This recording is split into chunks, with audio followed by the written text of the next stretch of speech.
I'm going to talk today about Uneasy riders. As you can tell, there's a play on the great film, showing my age, having seen it first time round.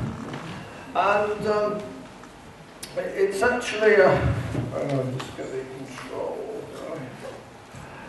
Yeah, I gave a presentation at last year's event about the old man of Household Moss, which was based on a Fortune Times article that had been published in 2015 and described phantom hitchhikers and road ghosts in West Lancashire.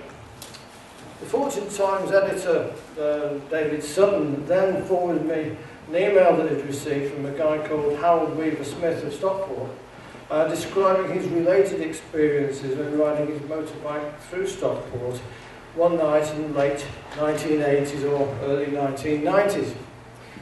This later appeared in FT's It Happened to Me.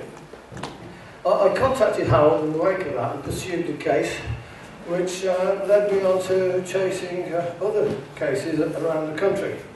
I complemented this research with surveying all the much of the related published experiences from across the globe. And this presentation I'm going to give to you now focuses on motorbike, phantom hitchhikers and road ghosts, which account for probably only about 2% according to some publications of all such cases. So, quick overview of what I'm going to talk about. I'm going to kick off with talking about, as you will see, Coombe Del Sol's The Vanishing Hitchhiker Story, and then it will be Stockport Black Rider, some general points and examples, motorcycle news cases, the girl in the Mersey tunnel, some thoughts of my own, and then Q&A, and depending upon the amount of time we've got available, I've got the various cases that I've purloined from around the globe, which I can give you some of the juicy ones. Okay, so let's go in. This happened to my brother's girlfriend's best friend's brother. It's a little story I call The Vanishing Hitchhiker. There's a young American guy driving down the highway. Well, what should he see? Out in the desert, but a female hitchhiker. And naturally, she says, "Are you going past Resurrection Cemetery?" Of course he is. So, being a cool guy, he gets on the pillion, she wraps her arms around him, and they head off into the sunset. They see ahead of themselves on the highway, just crossing a big tanker. There's a gap underneath the tanker. He's big enough to get through, she says. Go for it. There's enough room. She obviously wants him to do it. Do it like a man. And I'll reward you like a man. You see she's sticking her tongue in his ear, which is, I think, the reason why for the crash helmet legislation came in. You can hear you can read the throttle turning up, can't you? Wow! So he goes for it. Oops! Whoa! Yep. That only goes to show that, guys, you should never lose your head over a woman. And yeah, it was not as high as he thought it was going to be.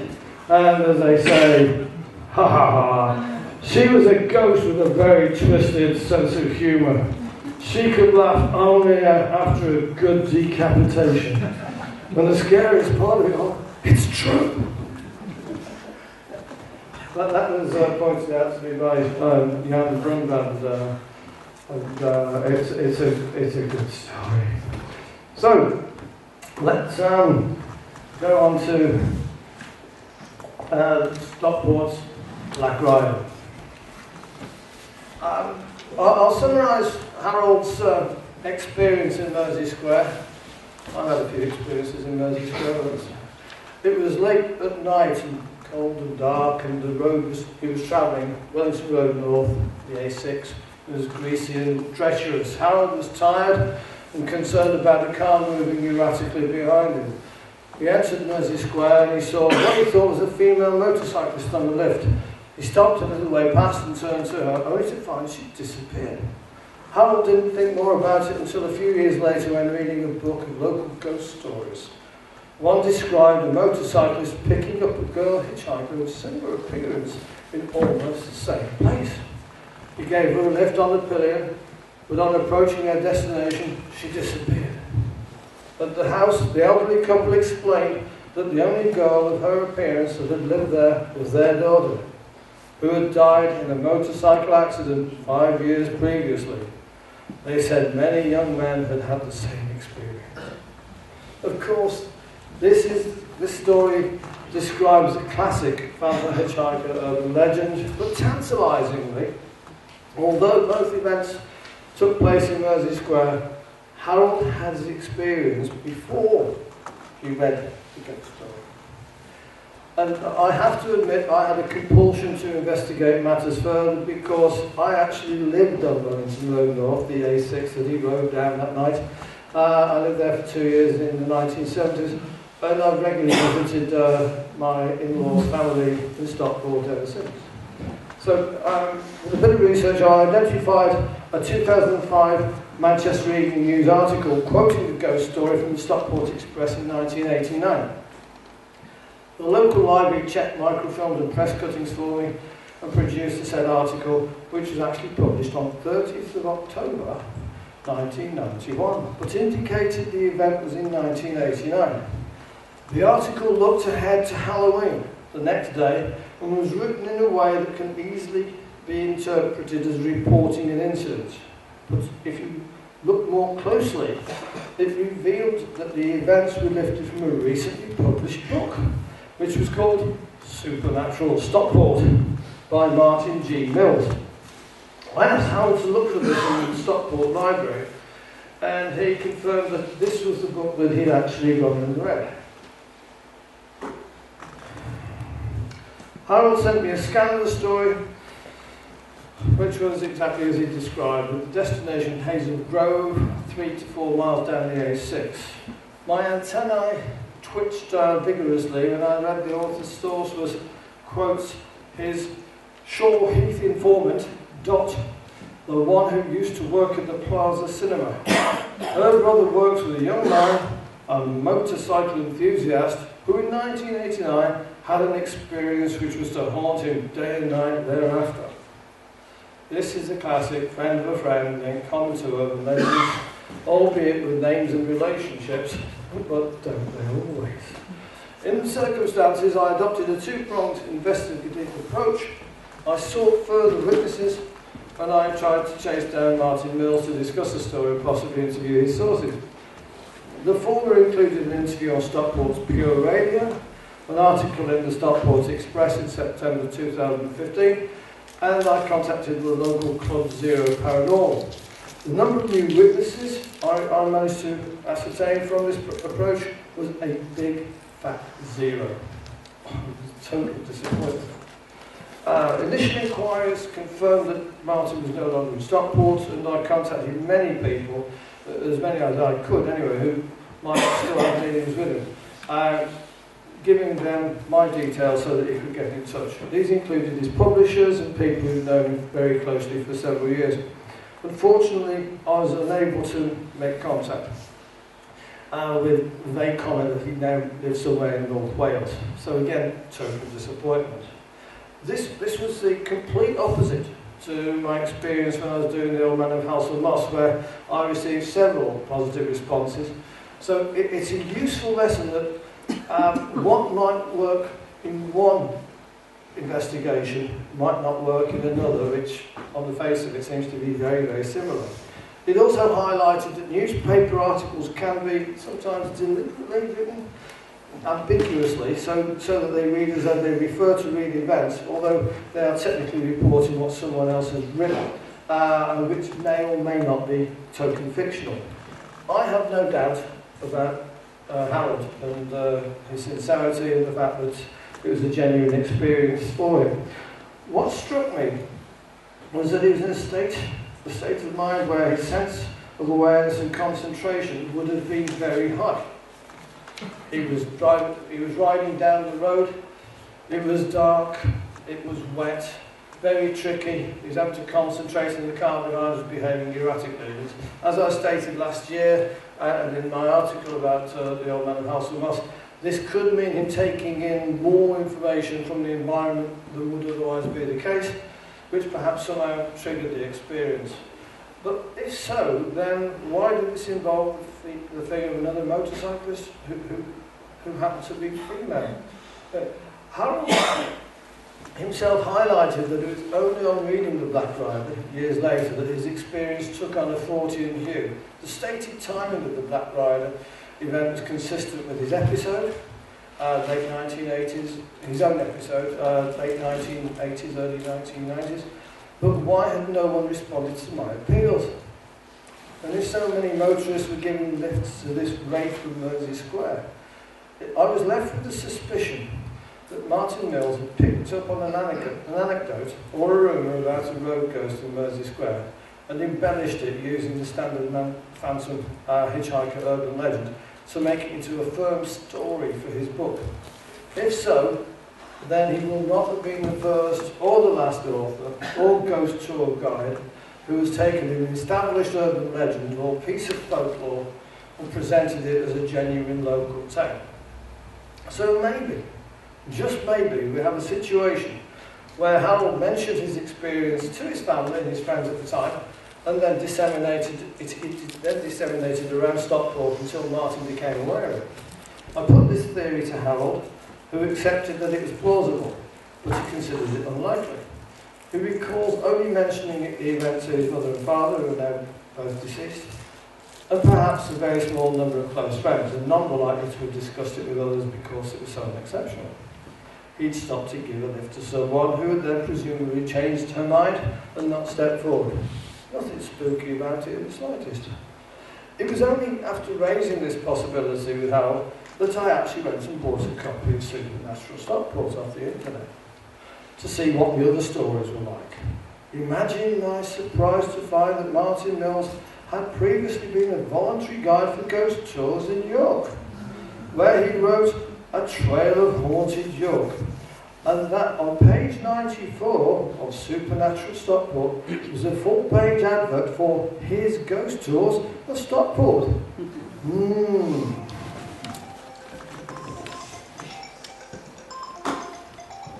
Right, some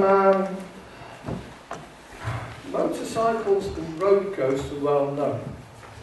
Probably the most famous is that attributed to T.E. Lawrence of Arabia fame, who died following a motorcycling accident near his home in Dorset.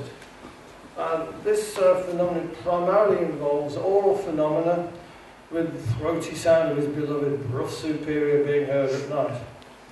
The noise of the motorcycle engine ends abruptly, though always at some distance from the listener. However, motorcycles are very much in the minority of phantom hitchhiker stories, and Gillian Bennett, folklore scholar, found only 2 motorcycle crashes identified as the cause of death in the 100 random cases that she analysed.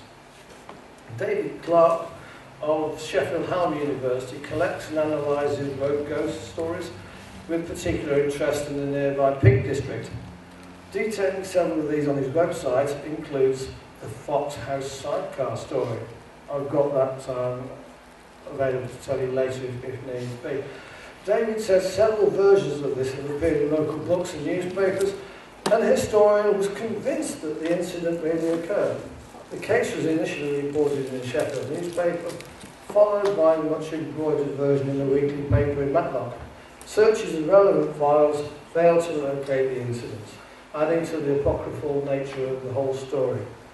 David also collected stories from different people, all connected with one another, who added additional details or variations. He sets this story alongside those of road ghosts on the Stockbridge bypass and Peroy Bridge, which have entered the lists of haunted locations spawned by ghost hunting literature. Many people visit these places and have experiences of their own, but as David states, how many are real and how many are the products of the imagination fed by what they have read or heard is impossible to say.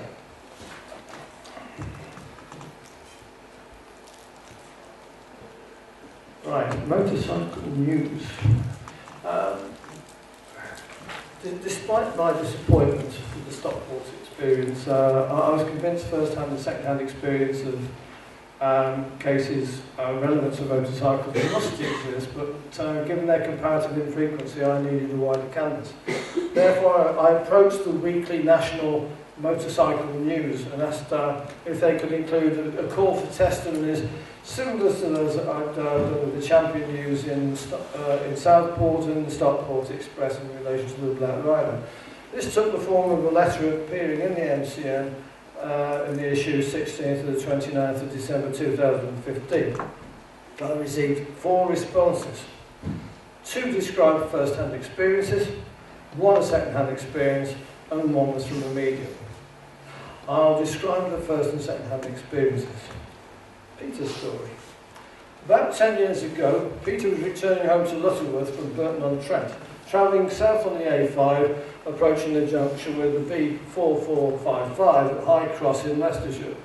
This is where 2 major Roman roads meet. Watling Street is the A5 and the Foss Way, which is the B4455. And therefore the Romans considered this place to actually be the centre of England. At the High Cross junction, the A5 is a section of dual carriageway, straight and level. It was approximately 10 p.m. on a clear, warm summer night. Peter was about 60 years of age at the time and was travelling at 70 miles an hour on his BMW 1100 RT. His headlight gave a clear view along the road, and when he was about 200 yards from the junction, he saw a man with a bag on his back standing on the central reservation. He appeared to be waiting to cross that part of the road on which Peter was travelling, but as he was making no attempt to cross the road, Peter didn't slow down. Now, there is a point where if an obstruction occurs in a vehicle's path, it's not possible to brake and to stop before actually reaching the obstruction. Peter says he must have passed that point when the man stepped forward and began walking slowly across the road. Peter sounded his horn and swerved slightly to miss the man, which is all that he could do when he was travelling at 70 miles an hour. By this time, Peter was almost level with the man and passed to the right of him. Peter could have reached out and touched him, he said, but the man didn't hurry or even look towards Peter, who carried on to Lutterworth thinking it was a near miss. And both he and the man were both very lucky. The next morning, Peter mentioned the incident to his partner, who informed him that he must have seen the High Cross ghost. She had lived in Lutterworth a much longer time and was aware of other stories of this ghost. The hairs on the back of Peter's neck stood on end, he said. Reflecting on the incident, Peter says the man's clothing did not show any particular colour, and he seemed to be grey from head to toe. I personally sought some internet references and spoke to local journalists about the High Cross ghost, but only found stories of marching Roman soldiers in the broader area. But there can be little doubt that Peter had a genuine experience.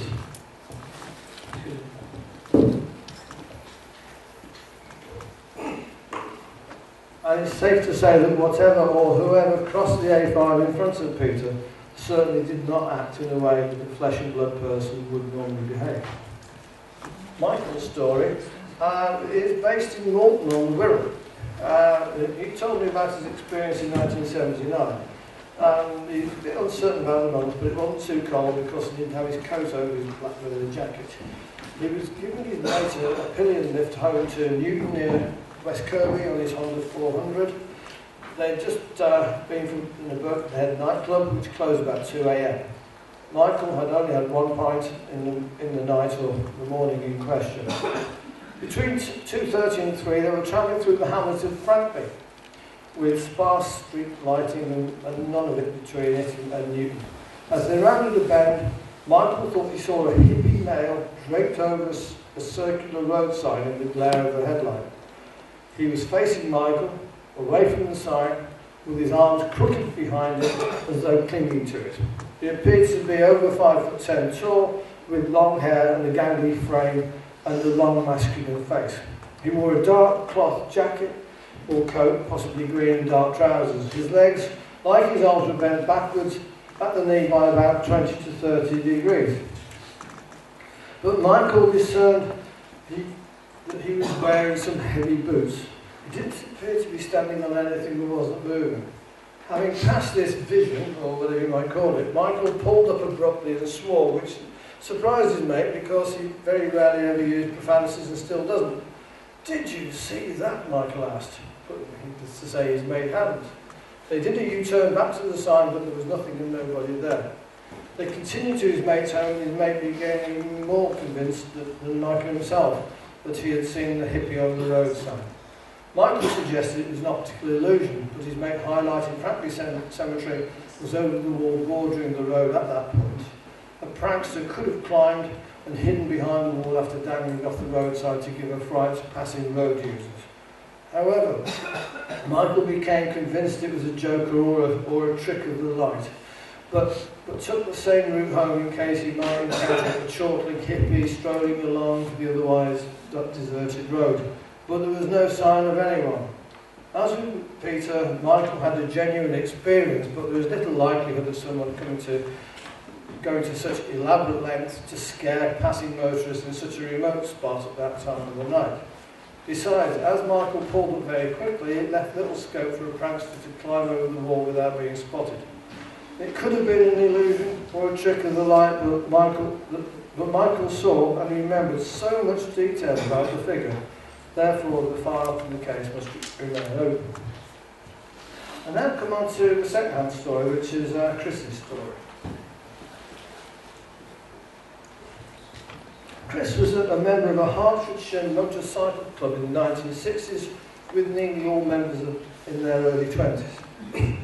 At a monthly meeting, possibly October 1967, a fellow rider told how, since they were last together, he'd ridden down Road Green Lane in Hatfield at about 11 p.m. one night when his machine misfired. He pulled over to check the bike, and then became aware of an old lady standing in the road at the side of the bike. And the lady was just looking at her. The lady was in her 70s or her 80s, with short curly hair, dressed in a long overcoat and holding a handbag. The rider was alarmed to see an old lady out on her own in the cold weather that late at night and asked her, "Are you all right, love? Can I help you?" Or something along those lines. The old lady stood motionless, saying nothing, just staring at the rider. He persisted in trying to help the old lady and asked where she lived. Maybe she just wandered off, but she just stood there staring at him. After a while, the rider became a bit spooked and felt something strange was occurring. So he started pushing his machine down the lane and eventually got it started and rode home. This was dismissed as a silly ghost story, except by one chap who lived locally.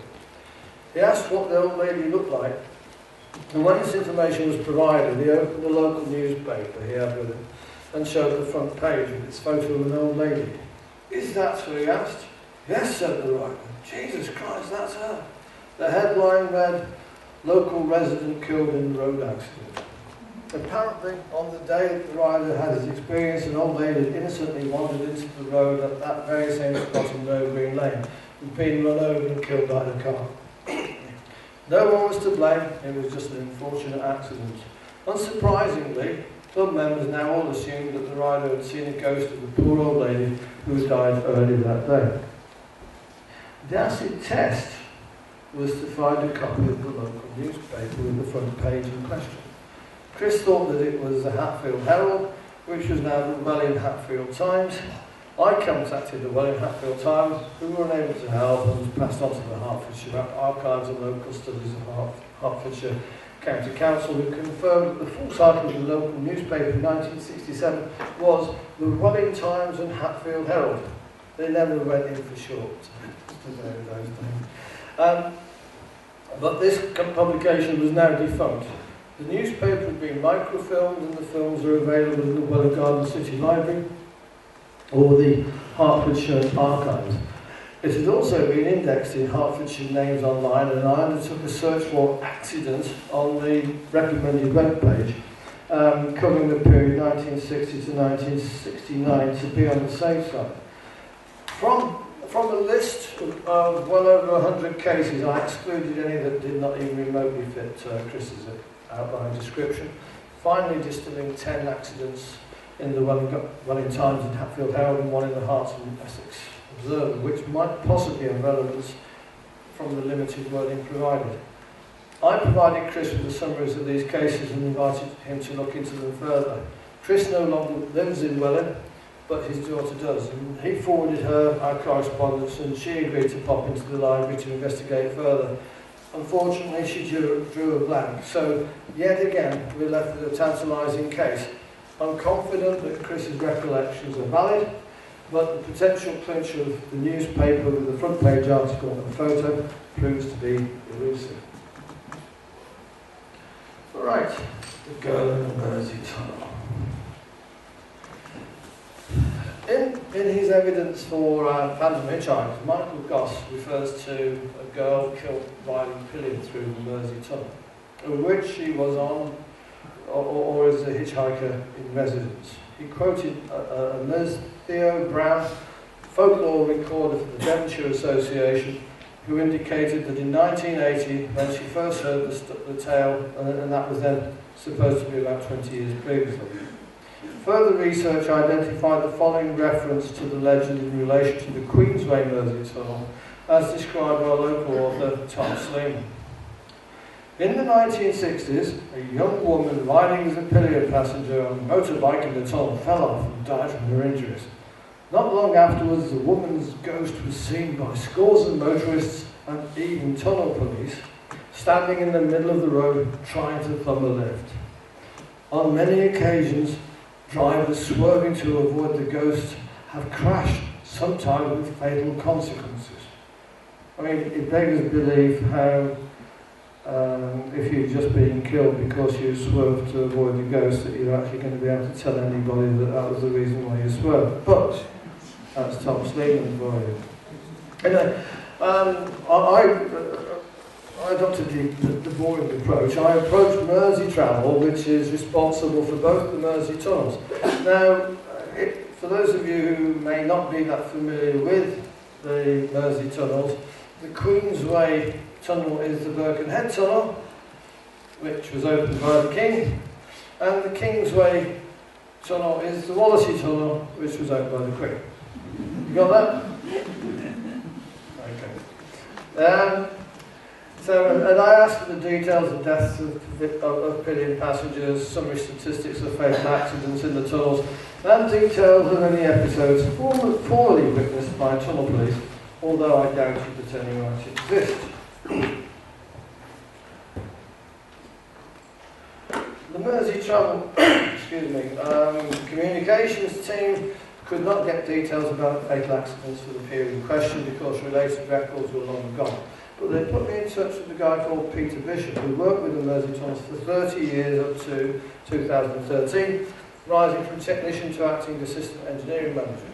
He said Mersey Travel often directed such queries to him because he was familiar with all technical aspects of the tunnels, their history, the myths, the legends, and, as he says, the downright mistruths that have circulated over the years. He confirmed that relevant records would be held in Mersey Tunnel Joint Committee or Tunnel Police records, but they would have been long gone, consigned to remote storage or even destroyed. There is indeed a story about the appearance of a girl hitchhiker, but it relates to the Kingsway Tunnel, the Wallasey Tunnel, rather than the Queensway Birkenhead Tunnel. She's been seen dressed in black motorcycle leather, standing on the left-hand entrance portal to the south of the Kingsway Tunnel in Liverpool, with her arm out, seemingly beckoning passing cars to stop to hitch a ride. Now, the Kingsway Tunnel was opened in 1971 and has two portals with the parallel running tubes. It had been suggested they were supposed to meet up in the middle, but they missed and just carried on. But that's just the route. The girl has been described as young and blonde and perhaps not unlike Marion Faithfull in the 1968 French-British film Girl on the Motorbike.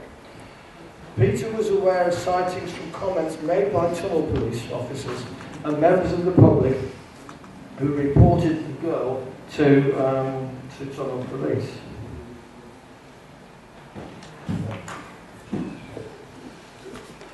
over 2 episodes, Peter actually got to speak to the officers involved in the experiences.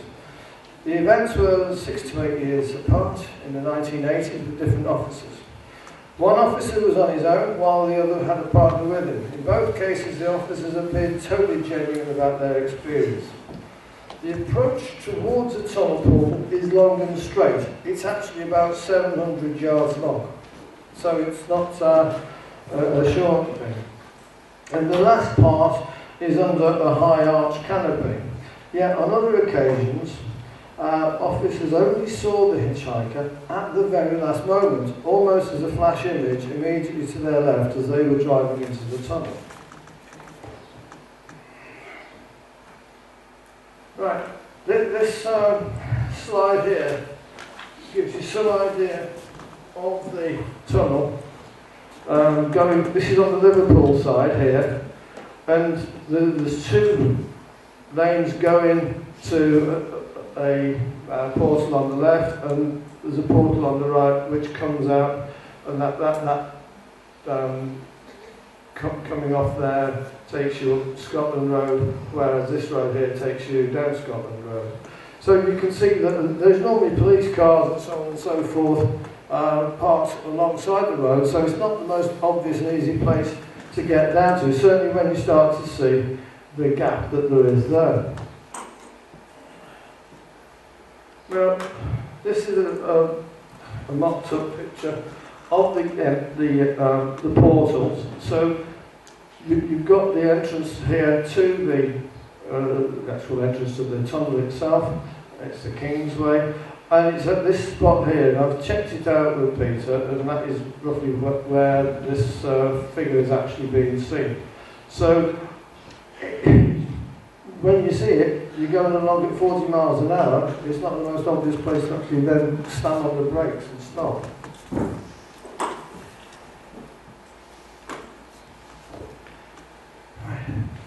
As I just said, the girl was stood on the hard shoulder in front of the concrete wall near the steps leading to the walkway inside the tunnel, which is somewhere no pedestrians, hitchhikers or cyclists are allowed. The motion of her arms suggested that she was hitchhiking rather than simply waving. In both cases, the police reacted instantaneously, as they're trained to do. Given their momentum carried them past, their vehicles went about 40 to 50 yards into the tunnel. One, heading in the direction of Wallasey and South Tube, immediately went through and turned back via the North Tube to the Liverpool portal with the intention of apprehending her. Whilst on the other occasion, the police vehicle stopped 50 yards inside the tunnel, stopped the traffic, and one of the officers raced out to speak to her. But by the time, in either case, that they'd reached where she'd stood, she had mysteriously vanished. Peter has been told similar events had happened on a few occasions to different persons, including members of the public who saw her and reported to the police. However, he observed that the location is A, very difficult to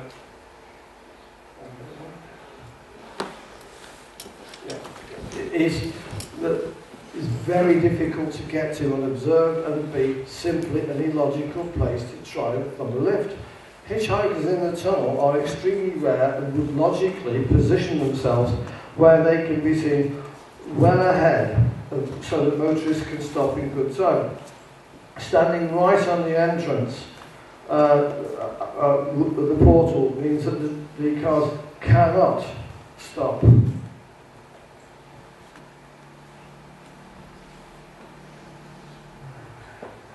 So there's a slide there. I'm not sure. Yeah, just make a point there that having people in the tunnel is not uncommon. There's about 300. There's about 300 pedestrian incidents a year in the 2 tunnels, so the police are primed for it. And they, as it says, they always act quickly to apprehend anyone trying to enter the tunnel, and an alarm system is in operation to alert to such incidents. But then we've had what they just described. Okay. So some of Peter's observations were, he added that that not long after the Kingsway Tunnel was opened in 1971, a girl pinning passenger on a motorcycle was killed at that location. So, he added that it was said, that not long after the Kingsway Tunnel was opened in 71, a girl pinning passenger was killed.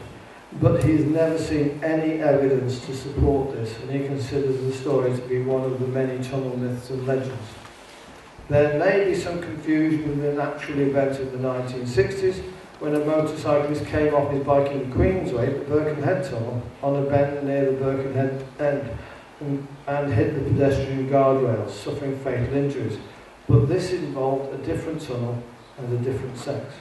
Nevertheless, Peter believes speculation that ghosts in the tunnels somehow caused further fatal accidents to occur to be simply ridiculous.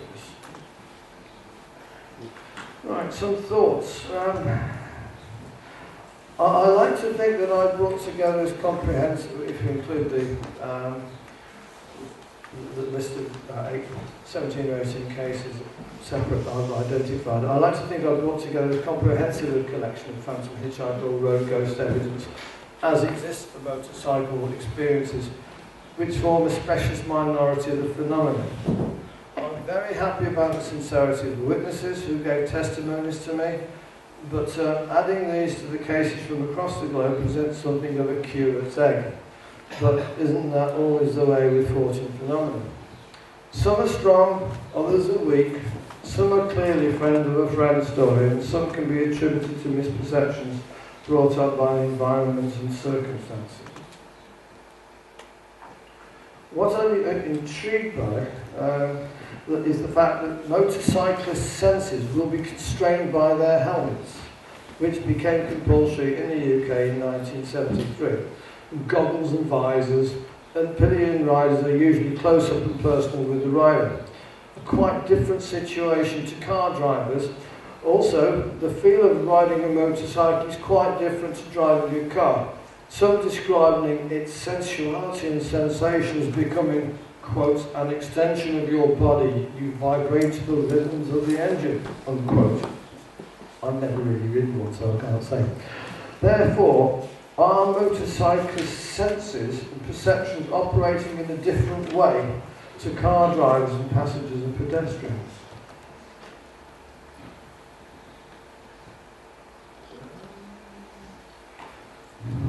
Right. With there being 2 Mersey tunnel cases, I've gathered 6 first-hand, second-hand stories, 3 of each from my research, which I suppose isn't a bad return. What strikes me is that several of these relate to classically liminal places.